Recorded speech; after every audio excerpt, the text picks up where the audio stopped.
चलिए शुरू किया जाए। Question number 76। चलिए ध्यान देंगे, 76 की बात करेंगे तो पहला सवाल है आज के सेशन का। कहता कि पानी में कौन से तत्व पाए जाते हैं।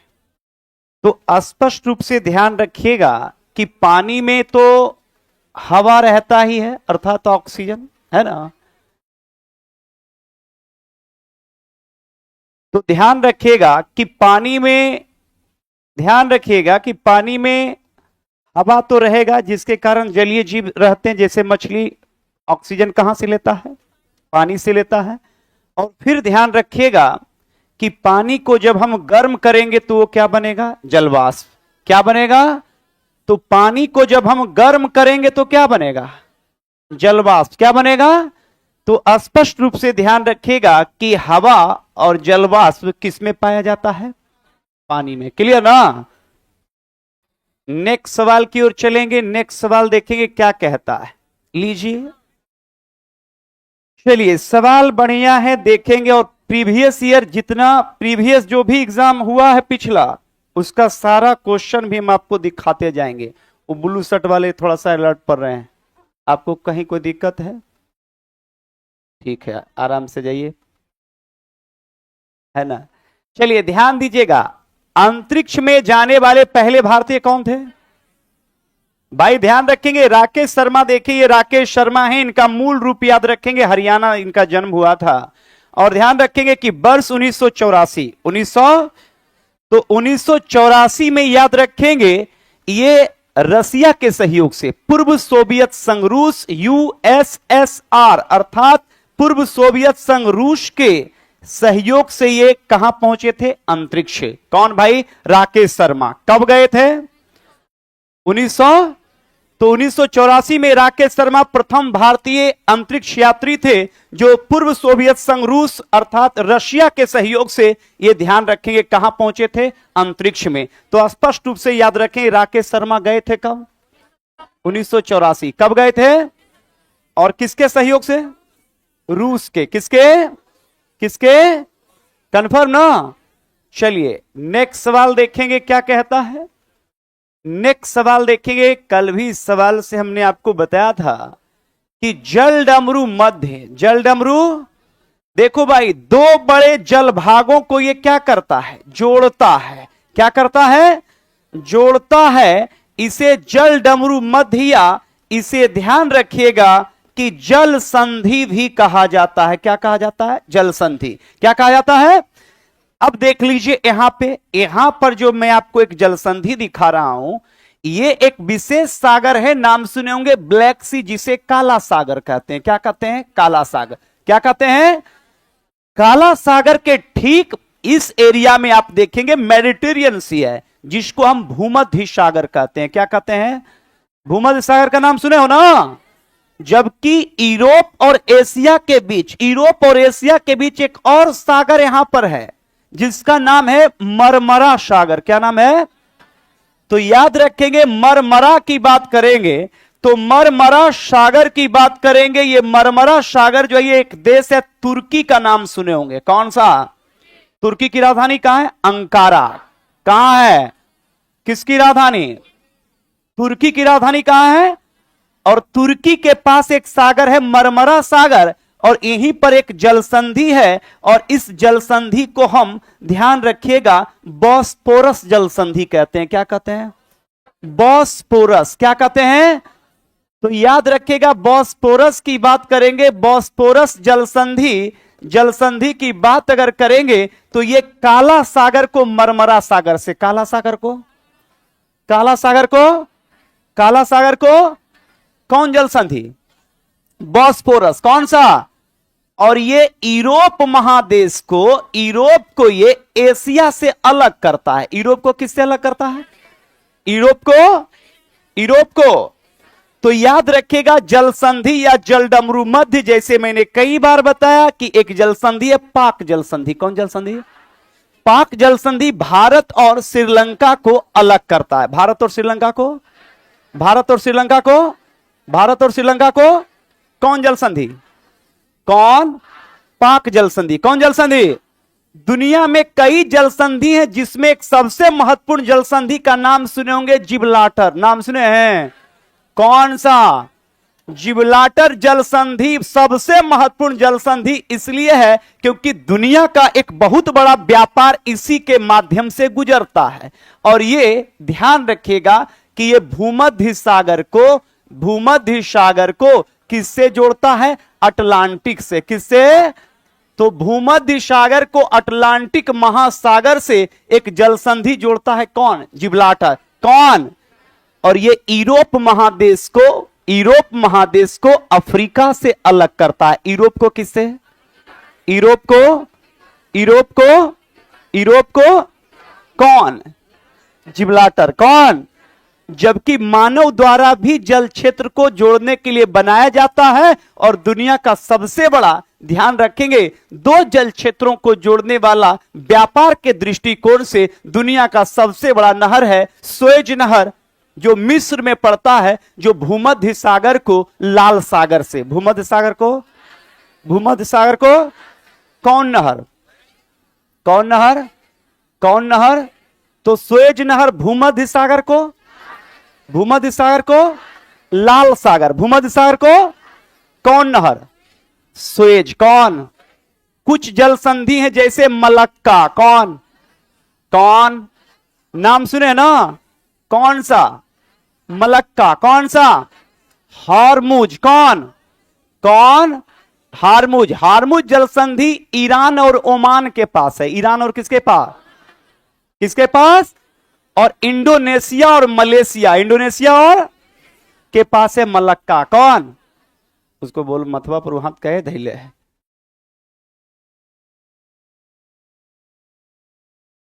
और सुनो विनोद, देख रहे हो ना स्थिति, तो सब को नई नौकरी चाहिए, है ना? सबको नौकरी नहीं चाहिए। ये बात समझिए। जैसे जैसे हम बोल रहे हैं ना, गर्मी बढ़ेगा ना, पतझड़ आएगा, बसंत आज है, तो सब नहीं करेगा। चाहत सबको है लेकिन नहीं कर पाएगा। देखो कॉर्नर में कुल मनाने के लिए गया है, जबकि ओरिजिनल सरस्वती पूजा ये हो रहा है। सरस्वती माता का आराधना तो हम लोग पढ़ के ना कर रहे हैं, उधर क्या देख रहे हो? इधर देखो, उधर खाली है ना। तो वो लोग गए हैं मनाने के लिए, है ना? तो कोई बात नहीं है ना? अपना अपना तरीका है। चलिए ध्यान दीजिएगा। तो जल संधि या जल डमरू मत समझ गए ना? दो जल क्षेत्र को क्या करेगा? जोड़ेगा। तो जल क्षेत्र को क्या करेगा? और जमीन को या देश को। चलिए नेक्स्ट सवाल की ओर चलेंगे। नेक्स्ट सवाल देखेंगे। ये सवाल बढ़िया है, लीजिए क्या कहता है। देखिए यहां पे कहता भाई, समताप मंडल। कौन? समताप मंडल किसमें रहता है? वायुमंडल में। किसमें? तो हमने आपसे पूछा था कि हमारी वायुमंडल, पृथ्वी की वायुमंडल, किसकी वायुमंडल?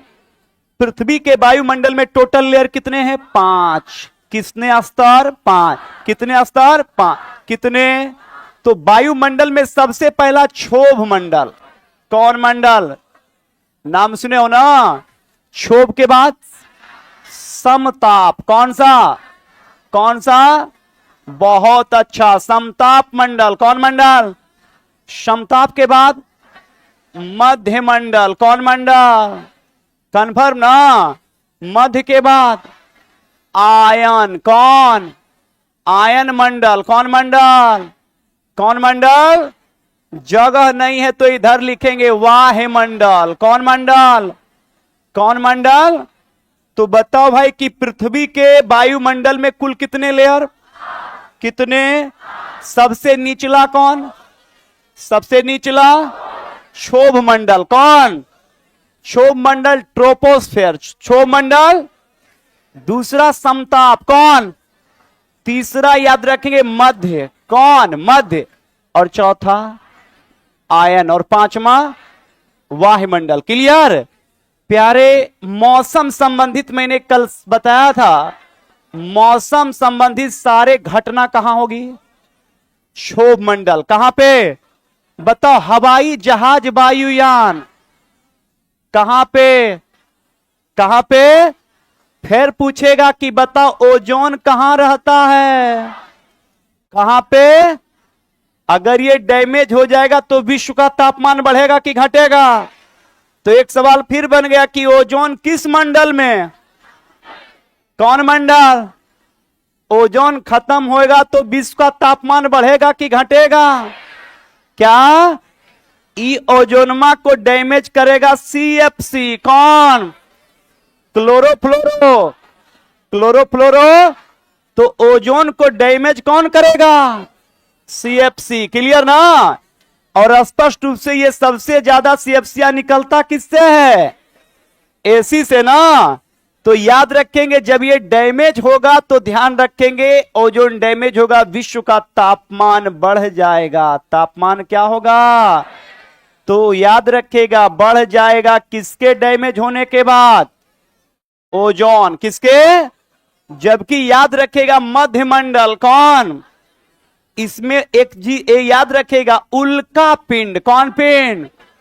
तो पूछेगा कि उल्का पिंड बताओ भाई किस लेयर में?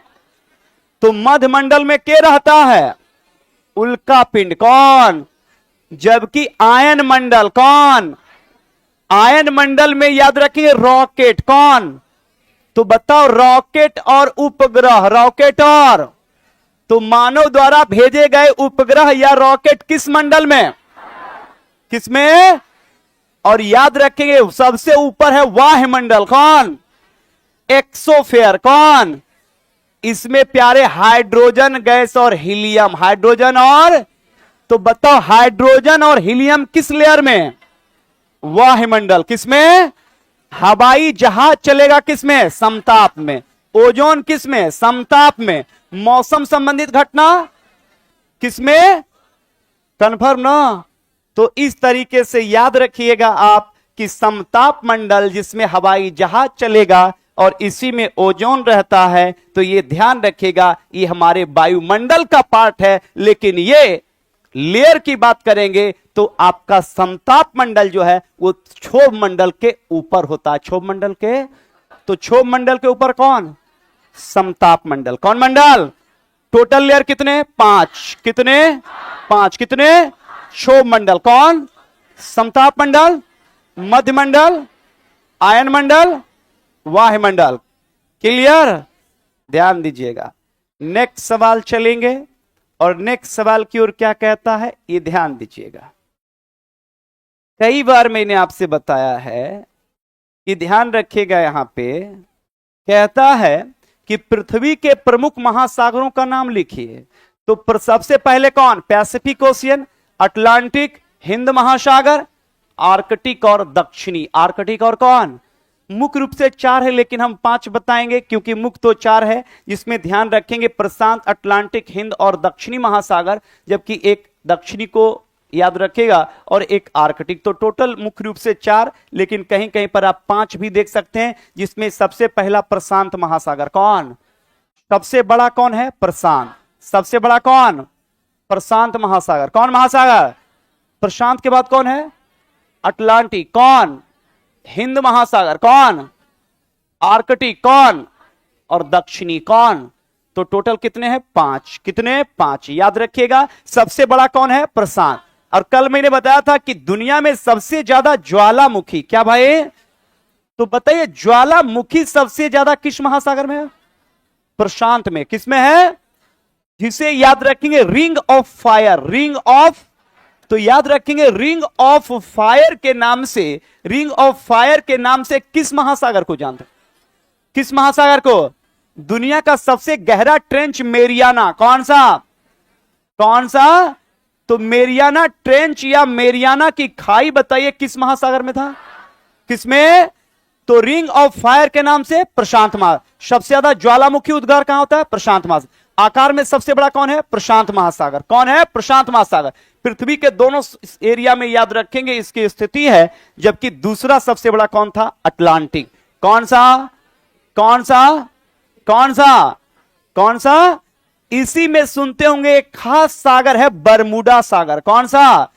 एक बरमुडा ट्रेंगल की भी बात करेंगे तो बरमुडा ट्रेंगल की अगर बात करेंगे तो बरमुडा ट्रेंगल याद रखेगा वो किस महासागर का भाग है?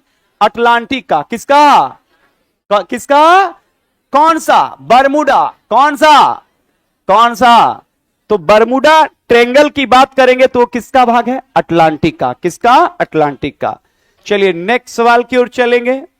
नेक्स्ट सवाल क्या कहता है, ध्यान दीजिएगा। देखो भाई ध्यान देना है।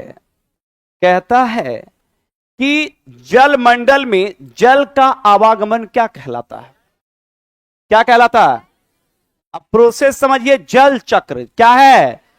देखो प्यारे, जल चक्र, चक्र तो ये है, स्पष्ट रूप से ध्यान रखिएगा कि ये सागर है या महासागर है या नदी की बात करेंगे। मुख्य रूप से जल के स्रोत महासागर हैं। जल के स्रोत क्या हैं? महासागर या ओशियन की बात करेंगे, जिसमें अभी मैंने बताया था प्रशांत महासागर। और महासागर के ही छोटे भाग याद रखेंगे सागर कहलाते हैं। और सागर या महासागर के एक छोटे से पार्ट गल्फ, खाड़ी या वे के नाम से जाना जाता है।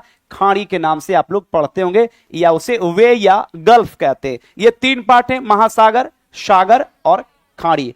ओशियन, सी और गल्फ। ओशियन, सी और गल्फ, महासागर, सागर और खाड़ी। आकार में घटते क्रम में ये बात ध्यान रखिएगा। सवाल उठता है कि जल चक्र तो आपको पता है कि महासागर में बड़े पैमाने पर, ध्यान रखेंगे, जब पृथ्वी पर गर्मी पड़ेगा तो जल चक्र में कोई भी महासागर का जल, ध्यान रखेंगे, किसमें कन्वर्ट होगा? जलवाष्प में। किसमें होगा? तो याद रखिए जलवाष्प में जब कन्वर्ट होगा तो जलवाष्प जब ऊपर जाएगा तो ये नेचुरल है कि जैसे ही जलवाष्प ऊपर जाएगा, ऊपर जाने के बाद वो ठंडा होगा और ठंडा के बाद संघनन होगा और संघनन के बाद वर्षा होगा और वर्षा के रूप में या तो स्वतंत्र रूप से पुनः सागर में वो चला जाएगा। ऐसा तो महासागर में भी वर्षा होता होगा। जैसे महासागर में ही बादल ऊपर उठा, ऊपर जाने के बाद टेम्परेचर कमेगा, वहीं पर वर्षा शुरू हो जाएगा। लेकिन जब स्थल पर वही वर्षा होगा तो ध्यान रखिएगा कि वो विशेष मुख्य रूप से स्थलीय उच्चावच, स्थलीय ऊंचाई और नीचाई के कारण, क्योंकि मॉनसून जब स्थल पर आएगा तो वहां पर पर्वतीय वर्षा होगा और पर्वतीय जब वर्षा होगा तो स्पष्ट रूप से ध्यान रखिएगा कि नदी के माध्यम से ये जल पुनः पहुंचेगा कहां पर? सागर या महासागर। सागर या महासागर।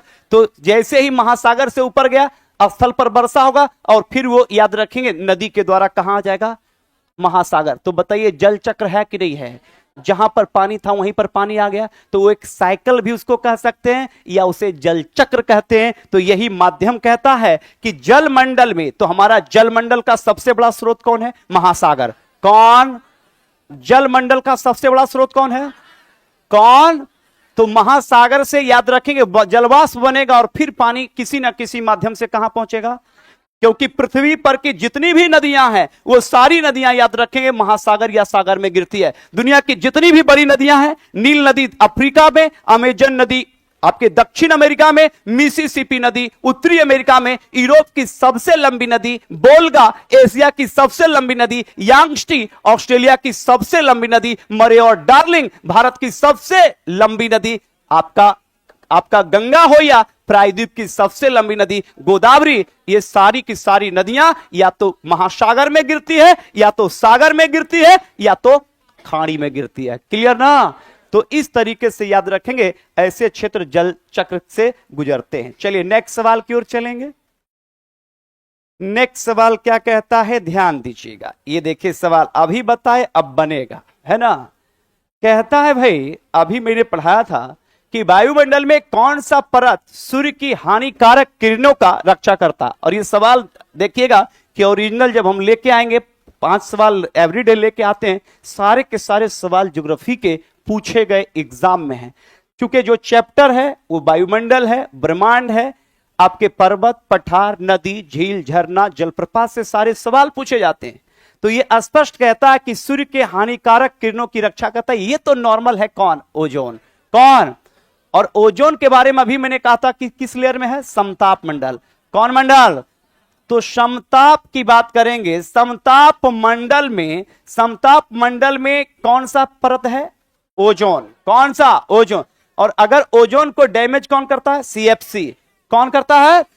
ओजोन। याद रखेंगे अगर डैमेज हो गया तो ध्यान रखेंगे विश्व का तापमान क्या होगा, तापमान क्या होगा, बढ़ जाएगा। यही सवाल आपको पूछ देगा कि बताइए कि ओजोन डैमेज के बाद टेम्परेचर बढ़ेगा कि घटेगा, क्या क्या, तो बढ़ेगा। तो याद रखेंगे, और जब तापमान बढ़ेगा तो विश्व में इसका क्या प्रभाव पड़ेगा, जलवायु, क्या, जलवायु पर इसका बुरा असर पड़ेगा, जलवायु परिवर्तन होगा। क्या परिवर्तन होगा, बताइए। जलवायु जब परिवर्तन होगा तो उसका सबसे बुरा प्रभाव मौसम पर पड़ेगा। किस पर पड़ेगा, किस पर, और मौसम जब पड़ेगा तो उसका सबसे बुरा प्रभाव पड़ेगा कृषि पर। किस पर पड़ेगा, और जब कृषि पर पड़ेगा तो इसका सबसे बड़ा प्रभाव पड़ेगा मानव पर। किस पर, किस पर, और विश्व में याद रखेंगे खाद्यान्न संकट होगा। क्या होगा, खाद्यान्न संकट, और आएगी वैश्विक भूखमरी। और याद रखेंगे वर्ल्ड हंगर इंडेक्स में ध्यान रखेंगे कई देश, याद रखेंगे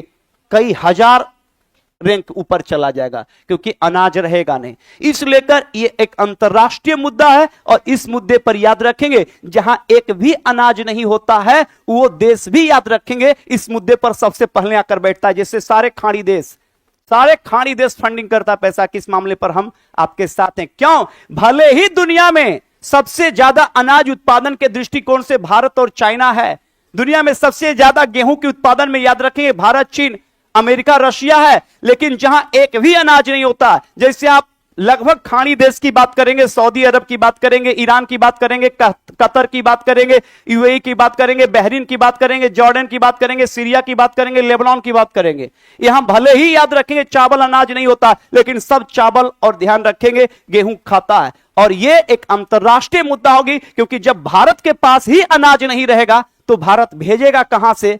तो स्पष्ट है कि पहले अपने जनसंख्या को यह चावल खिलाएगा कि ये सऊदी अरब को चावल भेजेगा। इस लेकर अंतरराष्ट्रीय स्तर पर इस मुद्दे को लेकर सारे के सारे दुनिया के देश एक मंच पर आते हैं, और इसका सबसे बड़ा एक समस्या यह भी है कि तापमान जब बढ़ेगा तो मौसम तो परिवर्तन होगा ही, खाद्य संकट तो होगा ही, और सबसे बड़ा है कि याद रखेंगे समुद्र का जल स्तर बढ़ जाएगा, जिसके कारण कई देश के शहर क्या होंगे, डूब जाएंगे। तो यह भी एक दुनिया के लिए गंभीर समस्या होगी, और वो समस्या होगी, ध्यान रखेंगे, ओजोन परत का डैमेज या क्षति। ओजोन परत का डैमेज या, कन्फर्म ना, ये ध्यान रखिएगा। नेक्स्ट सवाल की ओर चलेंगे। चलिए नेक्स्ट सवाल क्या कहता है, ये ध्यान दीजिएगा।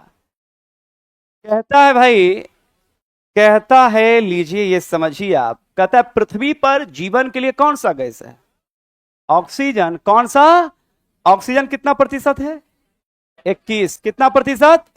लेकिन पृथ्वी के वायुमंडल में सबसे ज्यादा क्या था, नाइट्रोजन। क्या भाई, और नाइट्रोजन कितना प्रतिशत, 78, कितना प्रतिशत, ऑक्सीजन कितना, और नाइट्रोजन। इस लेकर ये लिविंग प्लेनेट्स के नाम से भी जाना जाता है। कौन भाई, तो ध्यान रखिएगा पृथ्वी, जहां पर क्या है, जीवन है। चलिए नेक्स्ट सवाल की ओर चलेंगे, ध्यान दीजिएगा। नेक्स्ट सवाल की ओर चलेंगे। नेक्स्ट सवाल क्या कहता है, ध्यान दीजिएगा। कहता कि नदियों के किनारे किसकी फसलें अधिक उगाई जाती है, धान, गन्ना, गेहूं, है कि नहीं है। ध्यान रखिएगा कि जब मानव सब लिखेगा भी और सुनेगा भी, है ना, पहले इस्तेमाल करें फिर विश्वास करें, है ना, और इतना सोचने हो जाना कि एकदम एक एक घंटा में जब बैठल हैं तब हम 6 क्लास लेके आ रहे हैं, फिर भी देखे कहा हमको चाहत है कि हमको पढ़ाना है। ये ध्यान रखिएगा, जब तक आपको चाह नहीं होगा ना, कोई नहीं पढ़ा सकता है ना, बात समझे। एक यंग अवस्था में 20-21 साल में क्या होता है, आपको चाहत होता है मिलेंगे, है ना, तब आप कहीं भी पहुंच जाते हैं। लेकिन 60 साल 70 साल जाने के बाद वो चाहत खत्म हो जाता है। तो जहीं पर बैठल हैं वहीं बैठल हैं, यही ना। लेकिन सवाल उठता है कि 21 साल से लेके 18 से 21-25 साल के बीच चाहत ज्यादा होता है, तो चाहत बनाइए, है ना। इतना मार दीजिएगा अभी, ध्यान दो। देखो भाई, इतना क्राउड है, इतना स्टूडेंट है, तो मैं जानता हूं कि थोड़ा सा सुस्त हो जाएगा, है ना, तो थोड़ा सा इसको हमको एक्टिव करना पड़ता है। अरे बैरिंग को भी चलाने के लिए ग्रीस देना पड़ता है ना। तो वही बात है। चलो ध्यान दो, कहता है कि नदियों के किनारे किसकी फसल अधिक उगाई जाती है? धान, गन्ना, गेहूं। प्यारे गौर करना, धान और गेहूं। भारत की बात करेंगे, भारत दुनिया में धान और गेहूं का एक बहुत बड़ा उत्पादक है। चीन के बाद क्रमशः अगर आप देख लेंगे तो खाद्यान्न का एक बहुत बड़ा उत्पादक देश कौन है? भारत। कौन? तो मेरे प्यारे भारत धान की अगर बात करेंगे तो धान सबसे ज्यादा गंगा के मैदान में। कौन मैदान में? एकदम एससीईआरटी क्लास 6 के एकदम इस सवाल पूरा का पूरा उसी लाइन बाय लाइन हम उतारेंगे। गंगा के मैदान की बात करेंगे, गंगा के मैदान में बड़े पैमाने पर धान और गेहूं की खेती। धान और किसकी? क्योंकि अगर आपसे बात पूछे तो गंगा पश्चिम बंगाल में जाती है और भारत में सबसे ज्यादा धान की खेती कहां होती है? पश्चिम बंगाल। कहां पे? अब बताओ, पश्चिम बंगाल से गंगा बहती है कि नहीं बहती है? जबकि धान के दो बड़े उत्पादक ध्यान रखेंगे, यूपी और बिहार। यूपी और कौन? वहां से भी गंगा बहती है। जबकि गन्ना में सबसे ज्यादा यूपी। कौन? और गेहूं भी सबसे ज्यादा कहां? यूपी। तो गेहूं का उत्पादन सबसे ज्यादा और गन्ना का सबसे ज्यादा। इस लेकर ध्यान रखेंगे कि गंगा के मैदान में बड़े पैमाने पर ध्यान रखेगा कि धान, गेहूं और गन्ना के अलावे लगभग सारे फसल इस मैदानी इलाकों में होता है। मानव सभ्यता की विकास की अगर बात करेंगे तो मानव सभ्यता का विकास ही मैदान के किनारे हुआ। वो ध्यान रखेंगे, सिंधु सभ्यता की बात की जाए या मेसोपोटामिया की बात की जाए या यांगस्टी सभ्यता की बात की जाए या वैदिक या उत्तर वैदिक काल की बात की जाएगी तो वो पूरे गंगा के मैदान में ही लोग आकर बसे। क्योंकि शुरू अवस्था में ध्यान रखेंगे कि हमारे पूर्वजों को खाने के लिए अनाज ही चाहिए था और इस लेकर ये सारे लोग मैदानी इलाकों में बसे, जहां पर गंगा द्वारा या नदियों के द्वारा लाई गई सबसे उपयुक्त मिट्टी होती है जलोढ़ मिट्टी। और ये जलोढ़ मिट्टी ध्यान रखेगा कि कृषि के लिए आदर्श मिट्टी होती है, जहां पर बड़े पैमाने पर कृषि कार्य होते हैं। और इसी लेकर ध्यान दीजिएगा कि मार्च के बाद जब होली में आप जाइएगा तो देखेगा कि इसी तरह से पछिया हवा चलता है और गेहूं जो है पूरा पक के घूमते रहता है ना। और ये हमारे ध्यान रखेंगे कि किसानों के चेहरा पर ही जितना बढ़िया घूम नाचता है उतने बढ़िया बिहार, यूपी और पूरे उत्तर भारत के किसान के चेहरे पर खुशहाली रहता है। तो स्पष्ट रूप से याद रखिएगा कि पूरे उत्तर भारत में बड़े पैमाने पर याद रखेंगे कृषि होती है। भारत की अर्थव्यवस्था की बात करेंगे तो भारत की अर्थव्यवस्था में कृषि का बहुत बड़ा योगदान है। अगर कृषि कार्य नहीं होगा तो भारत की अर्थव्यवस्था बेहतर नहीं हो पाएगी, क्योंकि भारत के अर्थव्यवस्था में कृषि का क्या है? बहुत बड़ा योगदान है। इस लेकर शुरू अवस्था की बात करेंगे तो बड़े पैमाने पर याद रखिए कृषि कार्य होता है। तो यहां पर ध्यान रखिएगा, पूछ रहा है कि नदी के किनारे, तो नदी के किनारे मैदानी इलाका होता है, क्योंकि भारत की सबसे बड़ी नदी कौन? गंगा। इस लेकर दुनिया की एक घनी आबादी गंगा अर्थात भारत में निवास करती है और एक विशेष बड़ा मैदान है और वो चाइना में है और उसे यांगस्टी या हांगहो का मैदान कहते हैं, जहां दुनिया की एक बड़ी आबादी रहती है। तो दुनिया के दो देश जो दुनिया के दो बड़े आबादी वाले देश हैं, जिसमें लगभग 40% दुनिया की आबादी निवास करती है, और वह है चीन और भारत। और ये दोनों देश की आबादी अगर निवास करती है तो वो दो बड़ी नदियां, एक तो चीन की सबसे बड़ी नदी यांगस्टी नदी और दूसरा भारत की सबसे बड़ी नदी गंगा। और इसी के मैदान में दुनिया की एक बड़ी आबादी क्या करती है? निवास करती है। निवास इसलिए करती है क्योंकि नदी के द्वारा लाई गई मिट्टी कृषि के लिए क्या है? आदर्श है, उपयुक्त है। इस लेकर ध्यान रखिएगा आपका धान, गन्ना और गेहूं। क्लियर ना? चलिए नेक्स्ट सवाल की ओर चलेंगे। नेक्स्ट सवाल कहता है, ध्यान दीजिएगा, ये लीजिए। कहता है भाई, देश के किन क्षेत्रों में अधिकतम धान का उत्पादन होता है? कहां पे? मैदान। कौन मैदान? गंगा का मैदान। कौन मैदान? जबकि याद रखिएगा गंगा के मैदान के अलावे सबसे ज्यादा तो होता ही है, लेकिन अगर आपसे पूछ लेगा कि धान का उत्पादन अन्य क्षेत्र बताइए तो एक और कर दीजिएगा, नदी का डेल्टा क्षेत्र। नदी का डेल्टा क्षेत्र भी याद रखिएगा, इस एरिया में भी धान की खेती कहीं कहीं पर होती है। जैसे याद रखेंगे गोदावरी कृष्णा, और दक्षिण भारत में गोदावरी कृष्णा और डेल्टा का, है ना, दक्षिण भारत में गोदावरी कृष्णा और कावेरी का डेल्टा। तो दक्षिण भारत में याद रखेंगे गोदावरी, कौन सा, गोदावरी, गोदावरी के बाद कौन सा, कृष्णा, और कृष्णा के बाद कौन सा, कावेरी, कौन सा, इसके तीनों के डेल्टा में भी याद रखेंगे बड़े पैमाने पर कृषि कार्य होते हैं। लेकिन भारत में सबसे ज्यादा उपयुक्त अगर कोई क्षेत्र है तो वो गंगा का मैदान। कौन मैदान, कौन मैदान, अब पूछ देगा, अब देखिए इसी को फंसाएगा, पूछेगा कि गंगा के मैदान में कौन मिट्टी रहती है, जलोढ़। कौन मिट्टी, कौन मिट्टी, तो गंगा के मैदान में कौन मिट्टी, कौन मिट्टी, या उत्तर भारत के मैदान में कौन मिट्टी, जलोढ़ मिट्टी। कौन मिट्टी, जैसे महाराष्ट्र, कहां पे, महाराष्ट्र और गुजरात के अधिकतर क्षेत्रों में याद रखिए डेक्कन पठार में है काली मिट्टी। कौन, जिसे रेगुड़ मिट्टी कहते हैं, क्या कहते हैं, इसी को कपासी मिट्टी कहते हैं, क्या कहते हैं।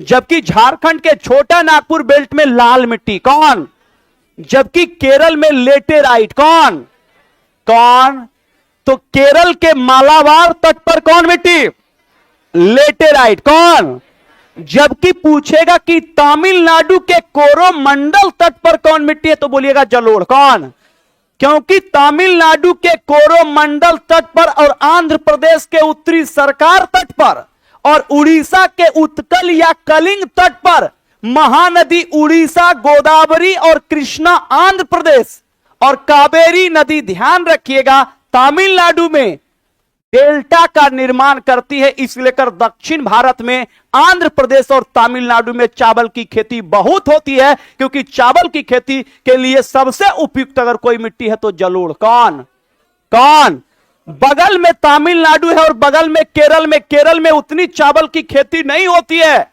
इसका मूल कारण है कि केरल में बड़े पैमाने पर जलोढ़ मिट्टी, केरल के मालाबार तट पर है लेटेराइट। कौन, इस लेकर केरल में बड़े पैमाने पर रबड़, मसाले और काजू की खेती होती है। रबड़ मसाले और तो रबड़, मसाले और काजू की खेती होती है। ध्यान रखेंगे मालाबार। कौन भाई, मालाबार तट कहां पड़ता है, केरल। कहां पे, तो केरल के तट को क्या कहते हैं, मालाबार, क्या कहते हैं। और यहां पर कौन मिट्टी है, लेटेराइट। कौन, लेटेराइट में रबड़, काजू और मसाले, रबड़ काजू और मसाले किस मिट्टी में, लेटेराइट। किस मिट्टी में, कंफर्म ना। और गंगा के मैदान में कौन मिट्टी, जलोढ़। कौन, बताइए महाराष्ट्र के डेक्कन पठार में कौन मिट्टी, कौन मिट्टी, काली या रेगुड़, काली या और झारखंड के छोटा नागपुर में लाल मिट्टी। कौन मिट्टी, कौन मिट्टी, कंफर्म ना। ध्यान दीजिएगा। नेक्स्ट सवाल देखो भाई,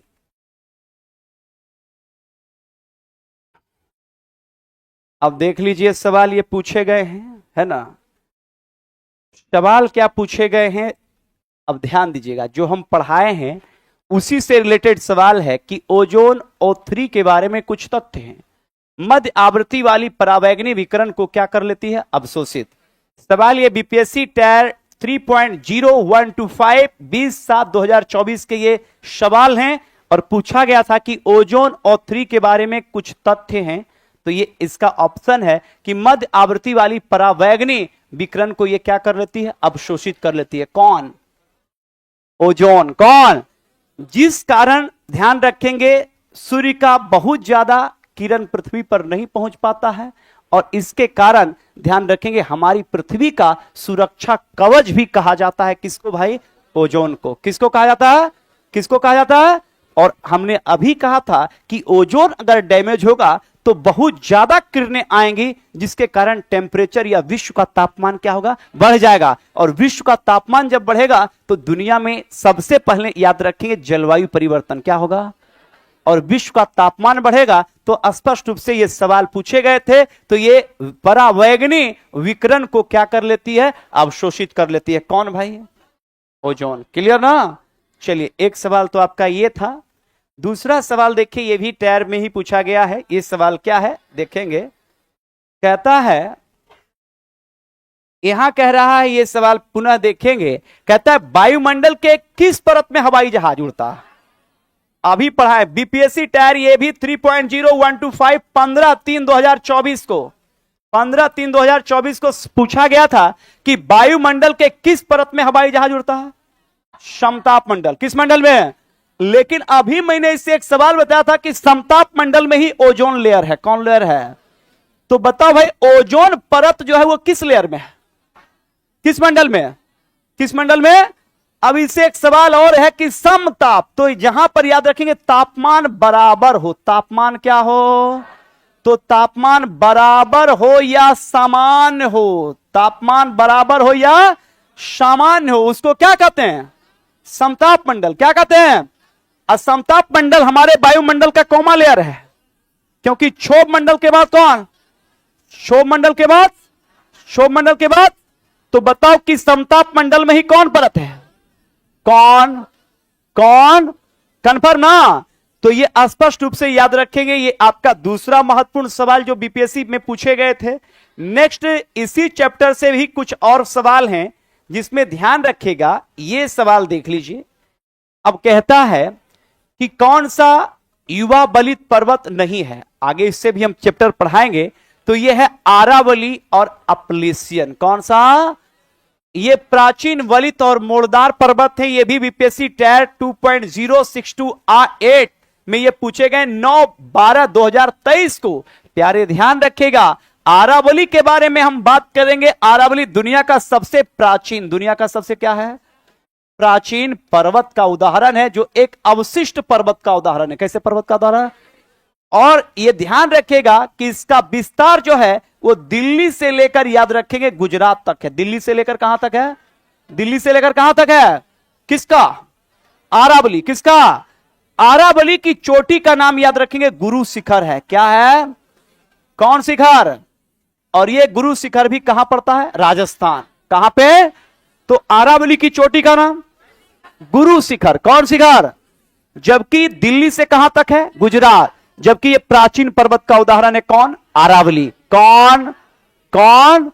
जबकि अपलेशियन पर्वत की बात करेंगे। ये अपलेशियन पर्वत है अमेरिका में। कहां पड़ता है? अमेरिका में। कौन पर्वत बताइए? अपलेशियन। कौन सा? कौन सा? लेकिन इसी से एगो नाम जुड़ता आएगा, आल्पस। कौन सा? देखो प्यारे, आल्पस की बात करेंगे। आल्पस है यूरोप में। आल्पस कहां है? अब देखो, पढ़ के जाएगा, आल्पस पूछ देगा अपलेशियन। तो अपलेशियन कहां है? अपलेशियन कहां? Appalachian, Appalachian. जबकि आल्पस कहां है? यूरोप। कहां पे? कहां पे? इसी प्रकार से दुनिया की सबसे लंबी पर्वत है एंडीज। कौन? एंडीज पर्वत दुनिया की सबसे लंबी पर्वतमाला है दक्षिण अमेरिका में। कहां है? तो दक्षिण अमेरिका की सबसे लंबी पर्वतमाला एंडीज। कौन? कौन? कौन? कौन? जबकि याद रखेंगे उत्तरी अमेरिका की सबसे लंबी पर्वतमाला है रॉकी। कौन? तो रॉकी कहां पड़ता है? उत्तरी अमेरिका। कहां पड़ता है? तो रॉकी पर्वत का संबंध, रॉकी पर्वत, रॉकी पर्वत दुनिया की सबसे लंबी पर्वतमाला। एंडीज कहां है? एंडीज कहां है? एंडीज। जबकि दुनिया का सबसे प्राचीन पर्वत कौन है? आरावली। कौन? कौन? आरावली कहां है? भारत में। दिल्ली से कहां? गुजरात। दिल्ली से आरावली की चोटी का नाम गुरु शिखर। गुरु शिखर है कहां? कहां पे? कहां पे? जबकि प्यारे अपलेशियन कहां है? अमेरिका। अपलेशियन कहां है? वो लड़के बोलो न थोड़ा सा उठने के लिए। वो सब कौन कथा सुनने के लिए आ गया भाई? ऐसे काम चलेगा? देखेंगे जब भगवान सत्यनारायण स्वामी का कथा होता है तो उसमें 95% लोग प्रसाद खाने जाता है। ला सो गया, इंतजार करते रहता है कि पंडित कब खत्म करेगा। बीच बीच में उठ के पंडितों को 10 बात बोलता है कि कौन कथा करवा रहे हो भाई। उसी वैरायटी के ये लोग हैं। बाकी जिनको मोक्ष प्राप्त करना है, इसलिए कर हे पार्थ, है ना, ध्यान इधर उधर मत भटकाओ, है ना। अगर आपको नौकरी लगता है, इसका मतलब आप सांसारिक पढ़ाई से दूर होकर मोक्ष प्राप्त करेंगे। और अगर नौकरी नहीं लगा तो फिर इस मृत्यु चक्र में फिर आपको आना पड़ सकता है। इसलिए कर हम कोशिश करते हैं, इसलिए कर हे पार्थी, निंद का त्याग कीजिए और श्री विष्णु के तरफ ध्यान लगाइए, नहीं तो आपका है ना यात्रा असफल हो जाएगा। 1.5 घंटा में नींद आ रहा है। ऑनलाइन कमांडोज इनकाउंटर इधर करना पड़ रहा है हमको, इसलिए कर है ना, ये घूमता किधर है ताकि हम दिखा देते के झूप रहा है ना, वो भी हम दिखा देते, बेइज्जती का जूम करके दिखा देंगे। इतना बेइज्जत करेंगे फिर तुम समझ लो, अब जूम कर देंगे तो वायरल हो जाएगा, तो फिर समझ लीजिए मामला गड़बड़ा जाएगा, है ना। हाँ, वायरल हो जाइएगा, लड़का वायरल कर देंगे IIT बाबा नियर, और लड़की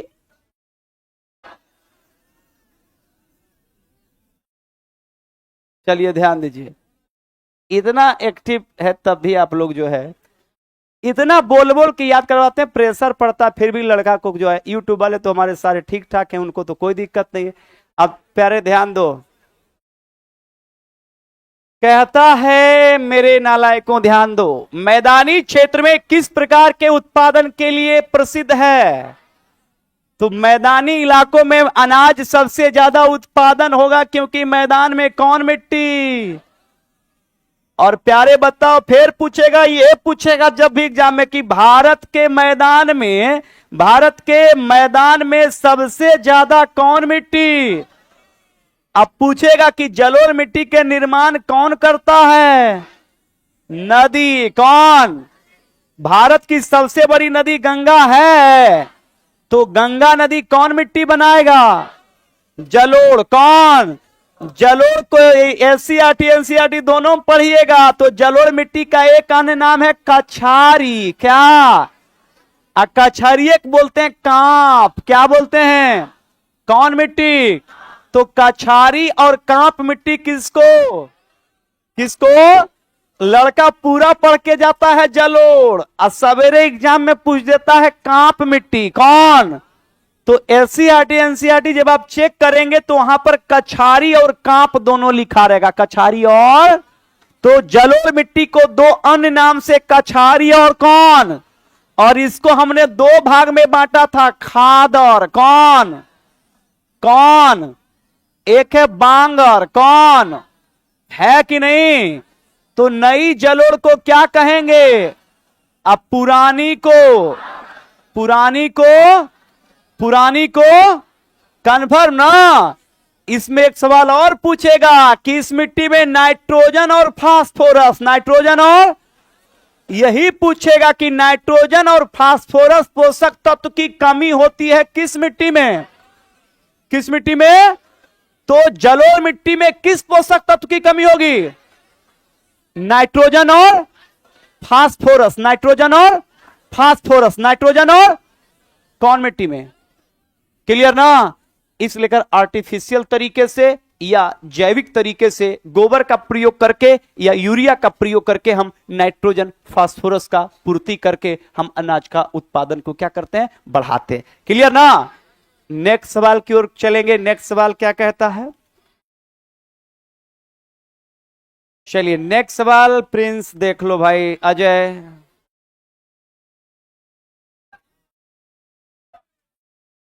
क्या ईयरफोन तू लगे ले रहता है? पायलट यहां बोल रहा है, तुमको ध्यान है नहीं? देख लो 86 के बाद 77 निकालो।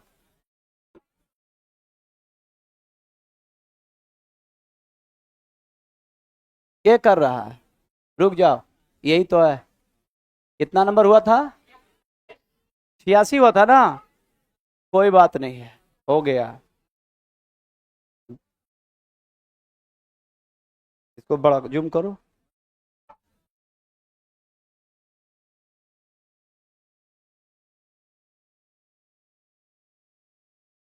अब ध्यान देंगे आप लोग। कहता है भाई,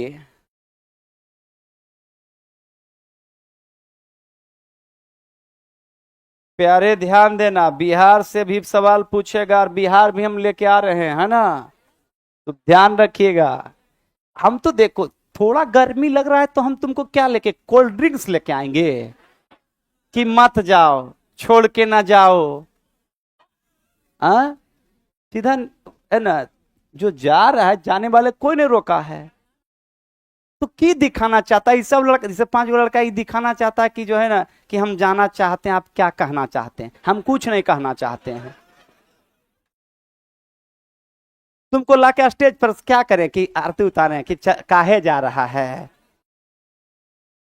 गर्मी लग रहा है तो गर्मी नहीं लगेगा, गर्मी का मौसम आ रहा है, थोड़ा ठंडा लग रहा है तो चेक करवाओ बॉडी, मलेरिया है। नेक्स्ट पॉइंट की ओर प्यारे ध्यान दो, एकदम पूरा बिहार, एकदम बिहार पूरा करवाएंगे, टेंशन मत लो।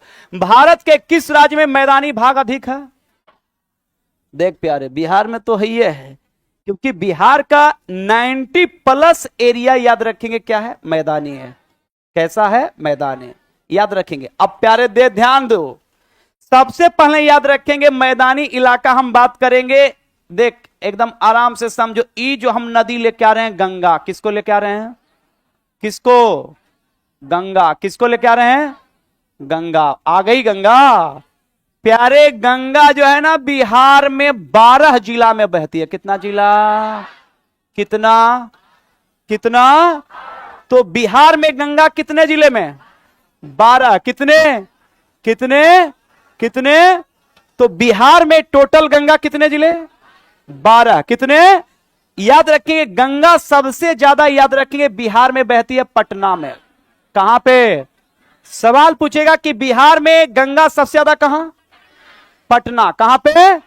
और सबसे कम समस्तीपुर। सबसे कम। टोटल जिले कितने? 12। कितने? तो गंगा बिहार के याद रखें कितने जिले से? 12। और यही गंगा नदी की बात करेंगे तो बिहार में मैदान बनाता है। क्या बनाता है? क्या बनाता है? प्यारे बिहार में अगर गंगा की बात करेंगे तो गंगा बिहार में 12 जिले कौन कौन? ध्यान से सुनिएगा। सबसे पहले गंगा बिहार में एंट्री होता है BX बक्सर। कहां? छोटा लिख रहे हैं, समझ जाइएगा। BX कहां? बक्सर। बक्सर के बाद आरा। कहां पे? आरा। कहां पे? पटना। कहां पे? कहां पे? पटना के बाद गंगा सीधे आएगी लखीसराय। कहां पे? कहां पे? लखीसराय के बाद याद रखेंगे सीधे गंगा चली जाएगी, ध्यान रखेंगे, भागलपुर। कहां पे? भागलपुर। कहां जाएगी? भागलपुर के बाद कटिहार। कहां पे? फिर गंगा के उस पार जो जिले होंगे उसमें SR सारण। कौन? B for Vaishali. कौन? SP समस्तीपुर। कौन? BG बेगूसराय। कौन सा? और KH खगड़िया। कौन? तो टोटल जिला याद रखेंगे 12। कितने? गंगा बिहार में एंट्री करेगा बक्सर में। कहां करेगा? एग्जिट ये निकाल होगा, याद रखिएगा, कटिहार। कहां पे? कटिहार। कहां पे? तो गंगा बिहार को छोड़ेगी किस जिले में? एंट्री कहां होगा? बक्सर। कहां पे? टोटल जिले होंगे 12। कितने? कितने?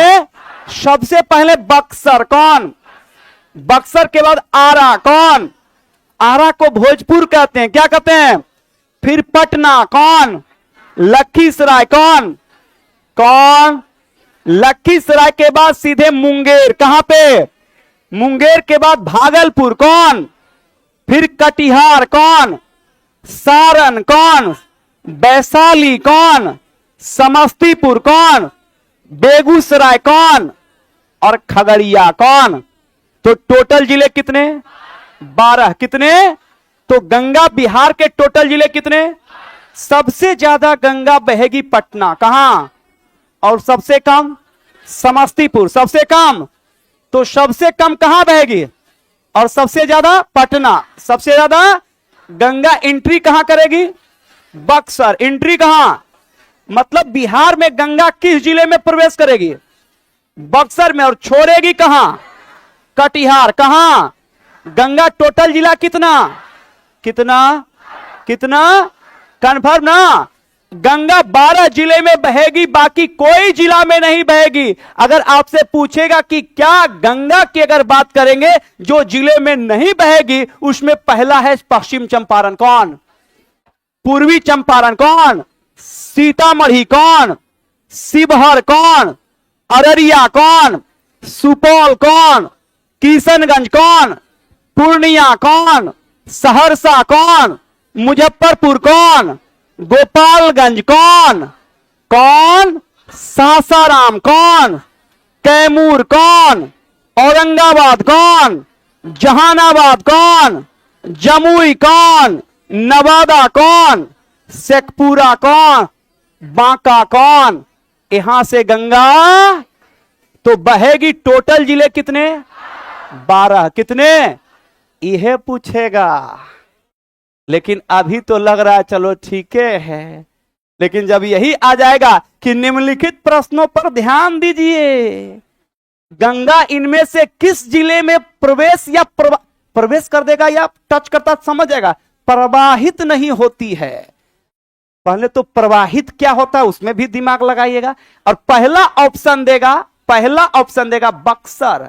अब बक्सर के नीचे ले लेगा कैमूर, अब फिर ले लेगा समस्तीपुर, अब फिर ऊपर ले लेगा मुजफ्फरपुर, और ऑप्शन बनाएगा कूट वाला। एक सही, एक दो सही, दो तीन सही, इनमें से सब सही, इनमें से सब गलत, तब पसीना छूटेगा। और वही लड़का मुंह में पेन लेके लगता कि भाभा एटॉमिक रिसर्च सेंटर में बैठा हुआ है ना।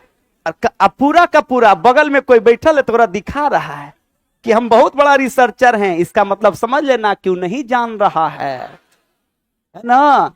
तो जैसे समझाते हैं पूरा ध्यान दीजिएगा, कंटेंट पता रहेगा। कूट में पूछे, कुछ में पूछे, आप सही करके आइएगा। इतना हमें मेहनत और सर कर रहे हैं इसलिए ताकि हमसे ज्यादा से ज्यादा रिजल्ट हो। रिजल्ट जब होगा तभी ध्यान रखेंगे। कोई भी संस्थान, कोई भी टीचर का एक ये होता है, तो कोई भी टीचर सोचेगा, कोई अच्छा डॉक्टर सोचेगा कि एक बार क्लिनिक में सब पेशेंटे मर जाए, तो हम पागल है, संतोष पागल। हाँ, क्या सोचता है कि हम तो पूरा कोशिश, पूरा मेहनत इसलिए कर रहे हैं कि एक एक का क्या हो, रिजल्ट हो, जो कि एक एक लड़का का रिजल्ट हो और बेहतर परिणाम हो, ताकि हमारा भी सब कुछ बेहतर हो। तो मेहनत तो सब करेगा, और पूरे पृथ्वी पर, पूरे सृष्टि पर मानव का यह कर्तव्य है कि अपने कर्म से वो आगे बढ़ सकता है। तो कोई भी हो, हर एक क्षेत्र में, वो टीचर, शिक्षा का क्षेत्र हो, चिकित्सा का क्षेत्र हो, कोई क्षेत्र हो, तो सबका अपना कर्म होना चाहिए। इसलिए लेकर आज पूजा भी है, और आज आप देखेंगे कि हजारों के तादाद में लड़का मौजूद है ना। अरे शुरुआत हो ही गया ना, हम क्या पतरा लेकर बैठल हैं। हमको तो खुदे अथी नहीं, हम तो पढ़ाने के चक्कर में हमको तो कल होगा तो पतो नहीं चलेगा, वो तो बाजा बजेगा तब हमको पता चलेगा। नेक्स्ट सवाल कमांडो, चलो नेक्स्ट सवाल की ओर चलेंगे। अब 10 मिनट में 10 बेहतर क्वेश्चन लेके हम आ गए हैं, और देख लो एकदम आराम से पूरा पढ़ाएंगे। अब 10 से 15 मिनट में पूरे क्लियर। छोटा नागपुर का पठार किस खनिजों के लिए प्रसिद्ध है? कोयला और लोहा। कोयला और लोहा। कौन पठार? तो भारत का सबसे खनिज संपन्न पठार कौन? छोटा नागपुर। कौन सा? छोटा नागपुर का भारत का रूर प्रदेश कहा जाता है। भारत का क्या कहा जाता है? रूर प्रदेश का मतलब होता है खनिज संपन्न पठार, है कि नहीं है भाई? भारत में कोयला के प्यारे ध्यान रखना, कोयला का सबसे बड़ा कोल फील्ड है झरिया। कौन? झरिया है झारखंड में। कहां है? फिर पूछेगा तलचर। कौन सा? तलचर जैसे जैसे आगे बढ़ेंगे और भी ज्यादा बचाएंगे। उड़ीसा। कहां पे? फिर प्यारे है कोरबा। कौन सा? कोरबा है छत्तीसगढ़ में। कहां पे? अब फिर है सिंगरौली। कौन सा? सिंगरौली कोलफील्ड है मध्य प्रदेश में। कहां पे? और सबसे लिग्नाइट के लिए है नेवली। कौन सा? और नेवली प्यारे है तमिलनाडु में। कहां पे? ऐसे तो और भी ज्यादा है, तो और भी आपको जैसे जैसे क्लास बढ़ेंगे हम बताते जाएंगे। तो भारत का सबसे बड़ा कोलफील्ड झरिया कहां है? झरिया, झरिया, तलचर उड़ीसा, तलचर उड़ीसा, तलचर उड़ीसा। कोरबा छत्तीसगढ़, कोरबा छत्तीसगढ़। सिंगरौली मध्य प्रदेश, सिंगरौली मध्य प्रदेश। और नेवली तमिलनाडु। ये सारे क्या हैं? कोयला क्षेत्र हैं। सारे क्या हैं? कोयला। तो बताओ कोयला सबसे ज्यादा किस पठार में? छोटा नागपुर। कौन सा ऑप्शन देगा? मालवा। क्या देगा? बुंदेलखंड। क्या देगा? डेक्कन का पठार। क्या देगा? तो भारत में सबसे खनिज जो है कोयला और लोहा कहां मिलता है? छोटा नागपुर में। कहां पे? क्लियर ना? चलिए नेक्स्ट सवाल की ओर चलेंगे। नेक्स्ट सवाल ये लगता है फंस जाता है बीच बीच में ये। अच्छा कोई बात नहीं है, इसको हम चेक कर लेते हैं। अजय थोड़ा देखो रे, 1 मिनट। इनकाउंटर बराबर होगा। ई है। अब बताओ तुम लोग, ई टेक्निकल टीम है ना, तो थोड़ा सा इसको भी रिस्पेक्ट दो, है ना। मतलब कि खाली गायक के देगा, और जो डीजे लेके आ रहा है जा रहा है ओकरा तू नहीं रिस्पेक्ट करेगा। ये कितना? 89। हाँ ठीक है, बहुत बढ़िया। चलिए नेक्स्ट सवाल की ओर चलेंगे। होता है इतना गर्मी में ये भी बोर्ड भी समझ रहा है कि मामला गड़बड़ है ना। क्या करेगा बेचारा ये भी। प्यारे ध्यान दो आराम से। 25 क्वेश्चन तो पढ़ाएंगे। संसार का छत किसे कहते हैं? तिब्बत पठार। कौन पठार?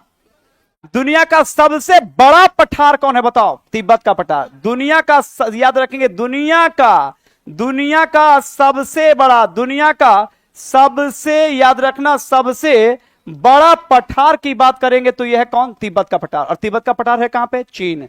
कहां पे है? चीन। और दुनिया का छत कहते हैं पामीर पठार को। किसको कहते हैं?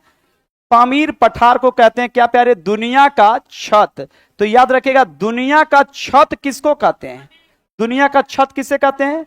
पामीर पठार को। जो ये भी कहां पड़ता है? चीन में। कहां पड़ता है? चीन में। कहां पड़ता है? चीन में। भारत में कुछ महत्वपूर्ण पठार में याद रखिएगा, भारत के कुछ महत्वपूर्ण पठार याद कीजिए। मालवा। कौन सा? मालवा के बाद बुंदेलखंड। कौन सा? बुंदेलखंड के बाद है मेवाड़। कौन सा? मेवाड़ के बाद है छोटा नागपुर। कौन सा? अभी पढ़ाए थे छोटा नागपुर। अब देखो मालवा पठार जो पूछेगा ना, तो मालवा पठार है मध्य प्रदेश में। कहां पर है? मध्य प्रदेश। इसका कुछ भाग यूपी में भी है, लेकिन मुख्य रूप से कहां पे है? मध्य प्रदेश। जबकि बुंदेलखंड है यूपी और एमपी। यूपी और कहां पे? एमपी। कौन सा? बुंदेलखंड। अब फिर है याद रखिए मेवाड़। कौन सा? मेवाड़ है राजस्थान। कहां पे है? छोटा नागपुर का विस्तार बहुत ज्यादा है, लेकिन मुख्य रूप से अगर याद रखिएगा झारखंड। कहां पे? तो छोटा नागपुर का पठार कहां है? झारखंड। कहां है? बताइए। मेवाड़ कहां है? कहां पे? राजस्थान। कहां पे? बुंदेलखंड यूपी और एमपी। यूपी और मालवा कहां है? मालवा कहां है? एमपी। जबकि दुनिया का सबसे बड़ा पठार कौन? तिब्बत का पठार। दुनिया का सबसे बड़ा पठार। अब दुनिया का सबसे ऊंचा पठार पामीर। कौन सा? जैसे आप एक पढ़ते हैं कि दुनिया की सबसे ऊंची पर्वतमाला है हिमालय। कौन? दुनिया की सबसे ऊंची पर्वतमाला कौन है? हिमालय। कौन है? हिमालय। और दुनिया की सबसे लंबी पूछेगा तो वो है एंडीज। कौन? तो दुनिया की सबसे लंबी पर्वतमाला कौन? एंडीज। कौन? और दुनिया की सबसे ऊंची पर्वतमाला हिमालय। क्लियर ना? चलिए नेक्स्ट सवाल की ओर चलेंगे। और नेक्स्ट सवाल क्या कहता है? ध्यान दीजिएगा। कहता है भाई, कहता है कि भारत में हिमालय के पर्वतों की, कहता है बर्फ, ये बर्फ लिख दिया, डायरेक्ट लिख दिया है ना। बर्फ क्यों जमा रहता है? ऊंचाई के वजह से। क्या कर वजह से? ऊंचाई। ध्यान रखिएगा, ध्यान से सुनिए कि हिमालय पर ही बर्फ क्यों, बिहार के मैदान में क्यों नहीं? तो ऊंचाई पर जाने के बाद, ऊंचाई के बाद याद रखेंगे तापमान में प्यारे, तापमान क्या होता है? घटता है। क्या होता है?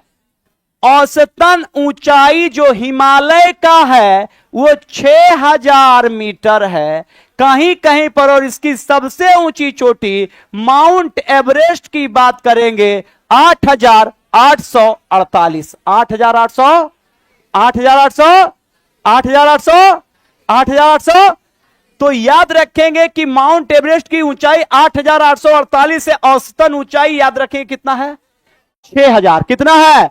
तो ऊंचाई जाने के बाद तापमान जब घटेगा तो यहां पर बर्फ जमा हो गया, इस लेकर इसे नाम दिया गया हिमजोड़ आलय हिमालय, जहां पर बर्फ का क्या हो? पहाड़ हो। कालांतर में हुआ यह है कि जहां पर अभी हिमालय है वहां पर थेटिस सागर था। कौन सागर?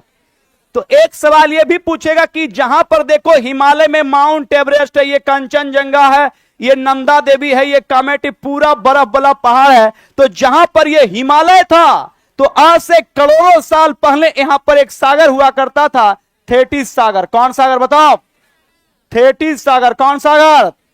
और थेटिस सागर जहां पर था तो यहां पर दो प्लेट आपस में टकराया, एक प्यारे इंडियन प्लेट और दूसरा यूरेशियन प्लेट। इंडियन प्लेट और अभी भी इंडियन प्लेट यूरेशियन में टकरा रहा है। और ऐसी मान्यता है वैज्ञानिकों को हिमालय को लेकर कि हिमालय धीरे धीरे बढ़ रहा है ना।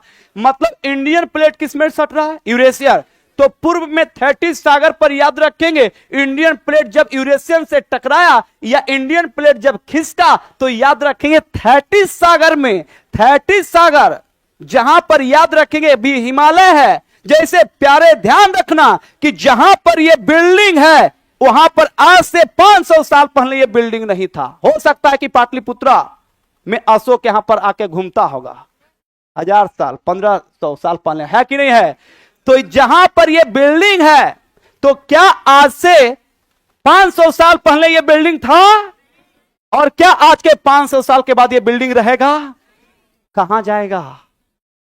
तो सवाल उठता है कि ये कहीं नहीं जाएगा, ये तो खत्म होगा। और इस स्ट्रक्चर के निर्माण में मानव द्वारा जो बल लगा है और इस स्ट्रक्चर को कहीं ना कहीं प्रकृति के द्वारा जो बल लग रहा है, जिसे अदृश्य बल के रूप में हम जानते हैं, ये बल इस बिल्डिंग पर काम कर रहा है। और आज के 50 साल के बाद इस बिल्डिंग को कोई गिराए या ना गिराए, प्रकृति का वो एक्सटर्नल बल जिसे हवा, पानी और प्रकाश कहते हैं, इस आधारभूत संरचना को नष्ट करेगा। जबकि पृथ्वी के स्वरूप को डैमेज करने के लिए या व्यवस्थित करने के लिए पृथ्वी पर दो बल कार्य करते हैं, इंटरनल और एक्सटर्नल, आंतरिक बल और बाह्य बल। आंतरिक बल तो इतना डैमेज है कि 5 से 10 सेकंड में इस सारे स्ट्रक्चर को तबाह कर सकता है। और वो आंतरिक बल है भूकंप। कौन? रिएक्टर पैमाने पर अगर 7.7 आ गया तो बिल्डिंगों हिलेगा, चौकियों हिलेगा, पलंगों हिलेगा। जबकि प्यारे ध्यान रखिएगा कि आज ये बिल्डिंग में क्रैक नहीं है, तो सवाल उठता है कि आज इस 10 साल 20 साल के बाद ये बिल्डिंग धीरे धीरे क्रैक होगा, तो इस पर एक बल कार्य कर रहा है, एक्सटर्नल फोर्स। कौन कर रहा है? बाह्य बल। कौन बल? तो किसी भी स्ट्रक्चर और स्वरूप को हो सकता है आज के 5 करोड़ साल बाद जहां हिमालय है वहां हिमालय नहीं रहेगा प्यारे। हो सकता है हिमालय चल जाए, खत्म हो जाए, वहां फिर सागर हो जाए। क्योंकि पृथ्वी पर किसी भी स्ट्रक्चर, किसी भी स्वरूप, किसी भी संरचना, किसी भी रचना को याद रखें बनाने के लिए प्रकृति हर वक्त लगा हुआ है। जैसे ध्यान रखिएगा कि लड़की का बाल बढ़ रहा है, लेकिन हम 2 घंटा 3 दिन 15 दिन तक बैठ के देखते रहे कि देखो बढ़ा बढ़ा बढ़ा, हम पता नहीं कर पाते हैं। कर पाते हैं? कर पाते हैं? बताओ, ये लड़की जब जन्म लिया होगा 3.5 किलो का होगा और आज ही 55 किलो का हो गया है या 50 किलो का हो गया, तो बताइए इसके रूप और स्वरूप को हम बैठकर या कोई भी बैठकर अगर महसूस करे कि देखो बढ़ रहा है, बढ़ रहा है, देखो बढ़ा, क्या आप चेक कर सकते हैं? लेकिन क्या वो लड़का बढ़ रहा है कि नहीं बढ़ रहा है? उसी एवज में याद रखें पूरे पृथ्वी पर कोई ना कोई स्ट्रक्चर और स्वरूप में बदलाव हो रहा है। हो रहा है ना? चलिए ध्यान दीजिएगा। अभी मेन है कि यूट्यूब पर भी हमारा कमांडो है, तो सामने तो हमारे स्वरूप और रूप और हमारे पूरे एक्टिविटी से लड़का को संतुष्टि मिल जाता है। अब ऑनलाइन कमांडो को समझ में आ रहा है तब यस कमेंट करेगा प्यारे, क्योंकि तुम लोग तो बहुत दूर से देखता है, दूर से देख रहा है, बिहार, यूपी, झारखंड के कोने कोने गांव से। तो थोड़ी सी एक्टिविटी को भी हमको परिलक्षित करना पड़ता है, क्योंकि यहाँ पर भी बहुत सारे लोग हैं, तो मैं अपनी एक्टिविटी से इनको तृप्त करना चाहता हूं। नेक्स्ट सवाल, ऑफलाइन में कोई दिक्कत नहीं है ना? जब मैं पहली बार आया यहाँ पर चढ़ा था तो आप लोग को लगा होगा कि ठीक है होगा, हल्के में ले लिया होगा, लेकिन प्यारे हम वही इंडियन कोबरा हैं।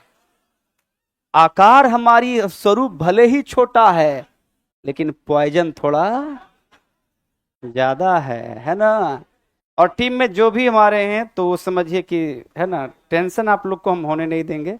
चलिए, कहता है कि हिमालय पर्वत की शिखर कौन सी है? एवरेस्ट। कौन सी? एवरेस्ट। पूरा याद करवा देंगे हिमालय की सारी चोटियां। प्यारे, हिमालय की सारी चोटियां में याद रखेंगे। नेपाल। कहां पे? नेपाल। नेपाल में कौन है? Mount Everest. कौन है? Mount Everest. ये दुनिया की सबसे ऊंची चोटी है। इसके अलावा नेपाल में हिमालय की कुछ चोटियां, जैसे पूछ लेगा मकालू। कौन सा? धौलागिरी। कौन सा? कौन गिरी? अन्नपूर्णा। कौन सी? अन्नपूर्णा। कौन सी? ये सारी। और मानसालू। कौन सी? तो ये याद रखेगा, मकालू, धौलागिरी, अन्नपूर्णा, मानसालू, माउंट एवरेस्ट कहां है? नेपाल। जबकि प्यारे भारत में, कहां पे? भारत में सबसे, हिमालय की सबसे ऊंची चोटी है कंचनजंगा। कौन सी? कंचनजंगा सिक्किम में। कंचनजंगा कहां पे? फिर है नंदा देवी। कौन सा? नंदा देवी प्यारे उत्तराखंड में। कहां पे? और कंचनजंगा कहां पे? सिक्किम। कहां पे? सिक्किम। फिर है कामेट। कौन सा? कामेट की बात करेंगे, यह भी है उत्तराखंड में। कहां पे है? उत्तराखंड। कौन सा? कामेट। कौन सा? और एक है नामचा बरवा। कौन सा?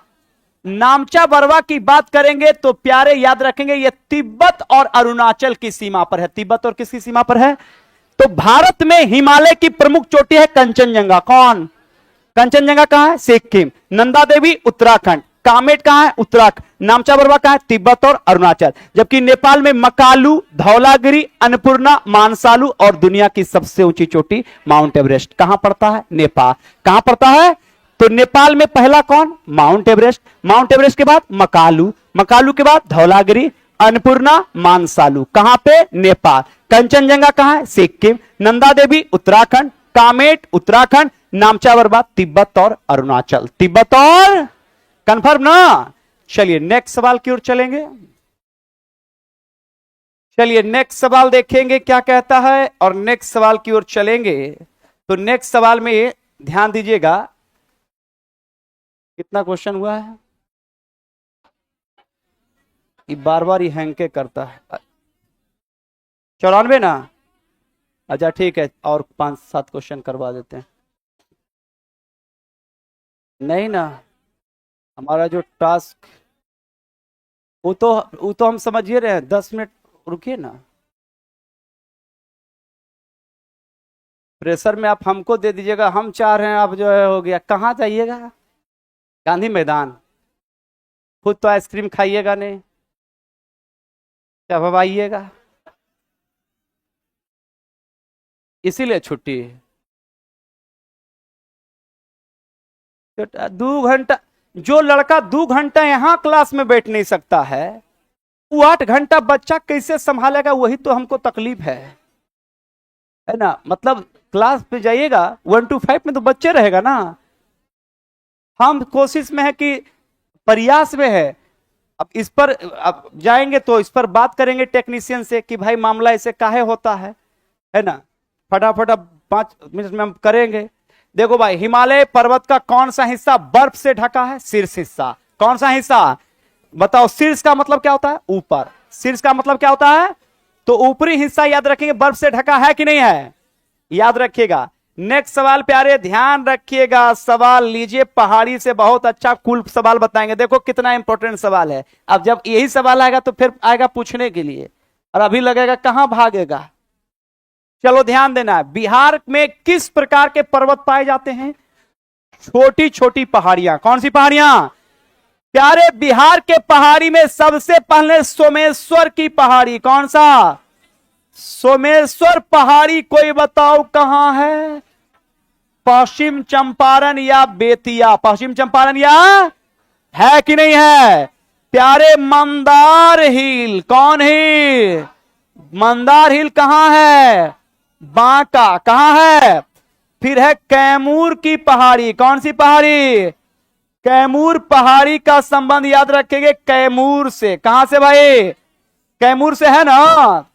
अब फिर याद रखिएगा एक सबसे महत्वपूर्ण पहाड़ी है, याद रखेंगे राजगृह की पहाड़ी। राजगृह की पहाड़ी की बात करेंगे, जो नालंदा में पड़ता है। कहां पड़ता है? नालंदा। कहां पड़ता है?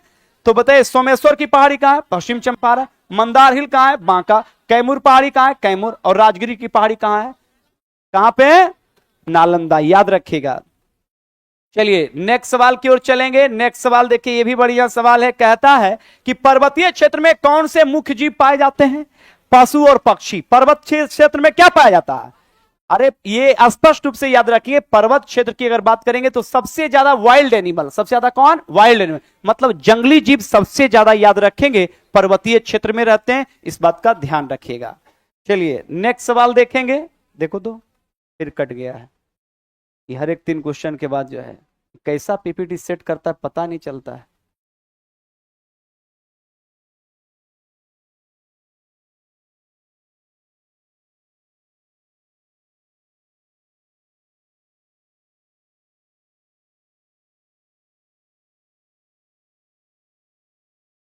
मैंने हिट हो जाता है ना तो हैंग ज्यादा करता है। आज पूरा क्लियर करो।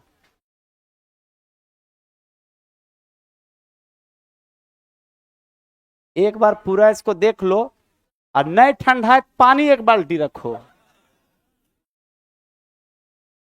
जब गर्मी पड़ रहा है 95।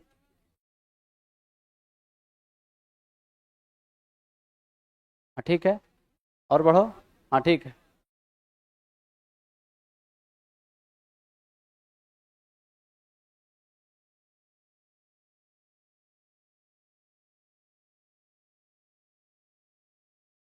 वो-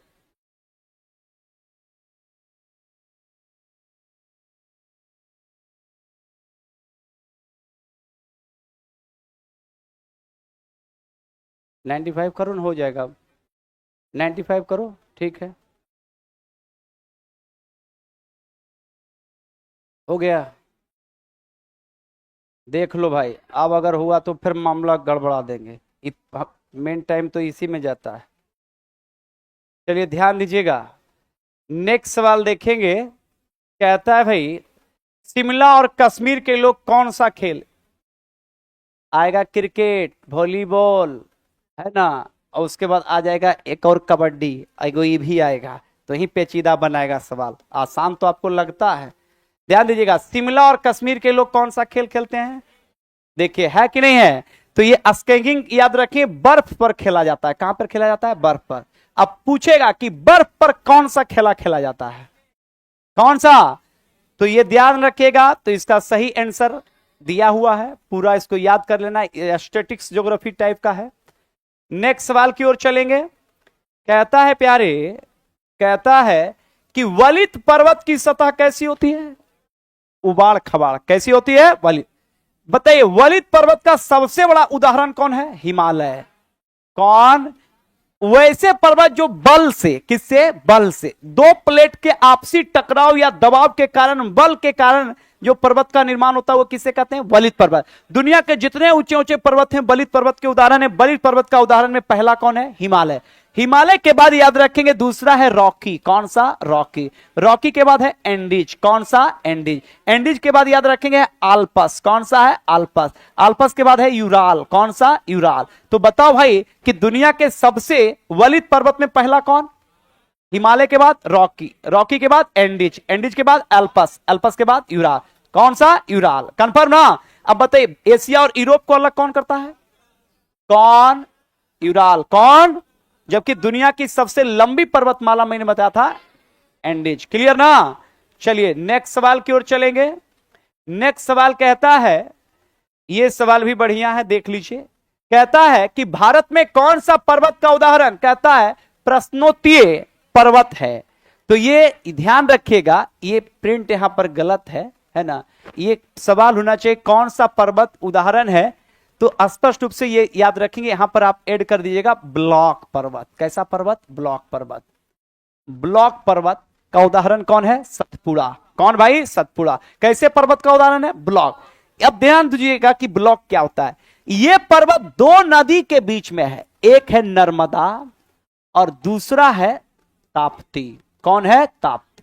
तो बताओ भाई, नर्मदा और ताप्ती नदी के मध्य एक ब्लॉक पर्वत का उदाहरण कौन है? सतपुड़ा। सतपुड़ा की चोटी का नाम है धूपगढ़। क्या है? धूपगढ़। और ये चोटी है मध्य प्रदेश में। कहां पर है? मध्य प्रदेश। यही सतपुड़ा पर एक बायोस्फीयर रिजर्व है पंचमढ़ी। कौन? तो एक जैव मंडल रिजर्व या बायोस्फीयर रिजर्व की बात करेंगे तो जैव मंडल रिजर्व पंचमढ़ी याद रखेंगे मध्य प्रदेश में है। और यह ध्यान रखिएगा कि यह सतपुड़ा पर्वत पर है। किस पर्वत पर है? सतपुड़ा की चोटी का नाम क्या है? धूपगढ़। सतपुड़ा दो नदी के बीच बहती है, नर्मदा और कौन? ताप्ती। नर्मदा और, तो नर्मदा और ताप्ती के मध्य कौन बहती है? कौन? तो याद रखें नर्मदा और ताप्ती के मध्य स्थित कौन है? सतपुड़ा। और सतपुड़ा पर्वत एक ब्लॉक पर्वत का उदाहरण है क्योंकि दोनों नदी के बीच स्थित है और इसकी चोटी का नाम धूपगढ़ है। और इसी पर एक बायोस्फीयर रिजर्व है पंचमढ़ी। कौन? इसी पर टाइगर के लिए संरक्षित क्षेत्र है कान्हा। कौन? कौन? कान्हा राष्ट्रीय उद्यान याद रखेंगे सतपुड़ा पर है। किस पर है? सतपुड़ा पर। ध्यान रखिएगा। चलिए नेक्स्ट सवाल की ओर चलेंगे। नेक्स्ट सवाल क्या कहता है? ध्यान रखिएगा। देखो फिर फंसा।